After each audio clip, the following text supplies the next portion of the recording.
Diary of a Wimpy Kid. Wednesday.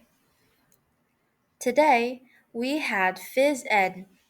So the first thing I did when I got outside was to sneak off to the basketball court to see if the cheese was still there. And sure enough, it was. That piece of cheese has been sitting on the blacktop since last spring. I guess it must have dropped out of someone's sandwich or something. After a couple of days, the cheese started getting all moldy and nasty. Nobody would play basketball on the court where the cheese was, even though that was the only court that had a hoop with a net. Then one day, this kid named Darren Walsh touched the cheese with his finger. And that's what started this thing called the cheese touch. It's basically like the cooties. If you get the cheese touch, you're stuck with it until you pass it on to someone else. The only way to protect yourself from the cheese touch is to cross your fingers. But it's not that easy remembering to keep your fingers crossed every moment of the day. I ended up taping mine together so they'd stay crossed all the time. I got a D in handwriting, but it was totally worth it. This one kid named Abe Hall got the cheese touch in April, and nobody would even come near him for the rest of the year. This summer, Abe moved away to California and took the cheese touch with him. I just hope someone doesn't start the cheese touch up again, because I don't need that kind of stress in my life anymore. Thursday.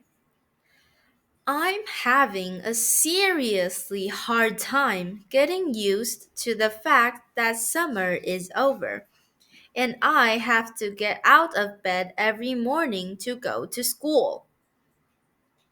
My summer did not exactly get off to a great start, thanks to my older brother Roderick.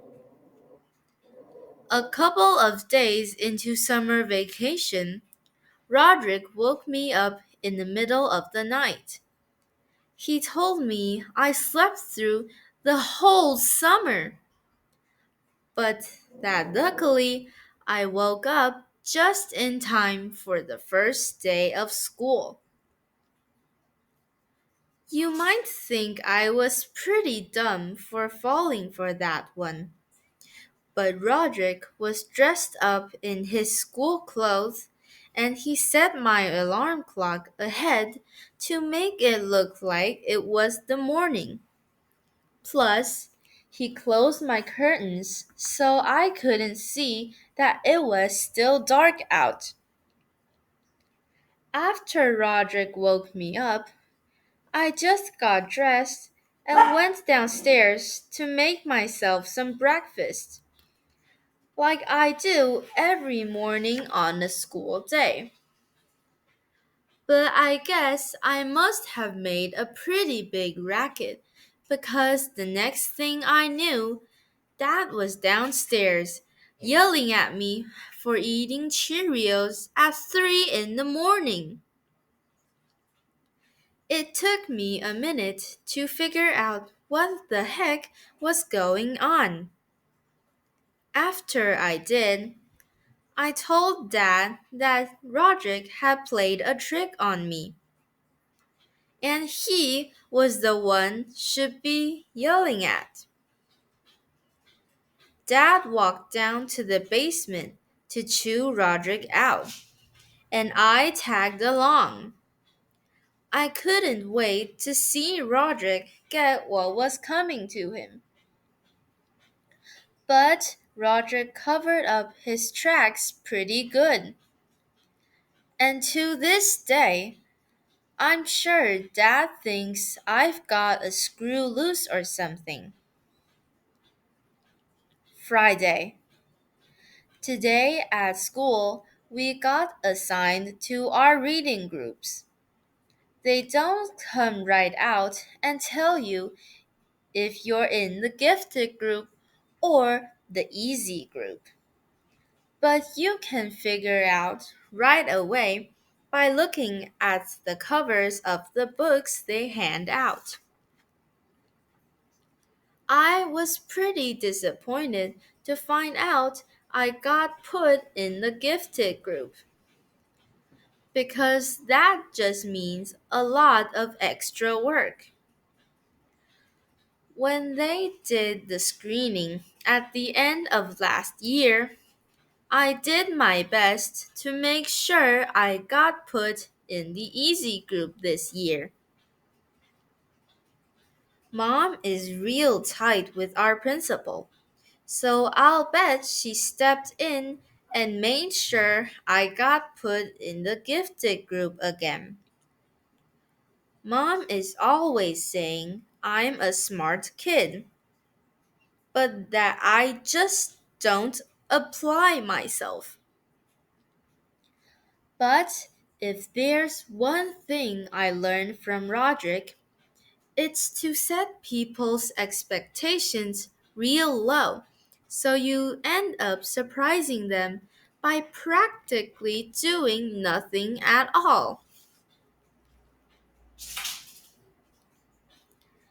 Actually, I'm kind of glad my plan to get put in the easy group didn't work. I saw a couple of the Bink Says Boo kids holding their books upside down, and I don't think they were joking. Saturday. Well, the first week of school is finally over, so today I slept in. Most kids wake up early on Saturday to watch cartoons or whatever, but not me. The only reason I get out of bed at all on weekends is because eventually I can't stand the taste of my own breath anymore. Unfortunately, Dad wakes up at 6 a.m. in the morning no matter what day of the week it is. And he is not real considerate of the fact that I am trying to enjoy my Saturday like a normal person. I didn't have anything to do today, so I just headed up to Rowley's house. Rowley is technically my best friend, but that is definitely subject to change. I've been avoiding Rowley since the first day of school. When he did something that really annoyed me. We were getting our stuff from our lockers at the end of the day, and Rowley came up to me and said, "Want to come over to my house and play?" I have told Rowley at least a billion times that now we're in middle school, you're supposed to say hang out, not play. But no matter how many noogies I give him, He always forgets the next time. I've been trying to be a lot more careful about my image ever since I got to middle school. But having Rowley around is definitely not helping. I met Rowley a few years ago when he moved into my neighborhood. His mom bought him this book called How to Make Friends in New Places. And he came to my house trying all these dumb gimmicks. Knock knock, huh? Thermos. Excuse me? Thermals be some way to tickle your funny bone. Say what? I guess I kind of felt sorry for Rowley, and I decided to take him under my wing. It's been great having him around, mostly because I get used to all the tricks Roderick pulls on me. Did you know that if your hand is bigger than your face, it's a sign of low intelligence? Really? Ha, gotcha. But do I have low intelligence? Let me check again.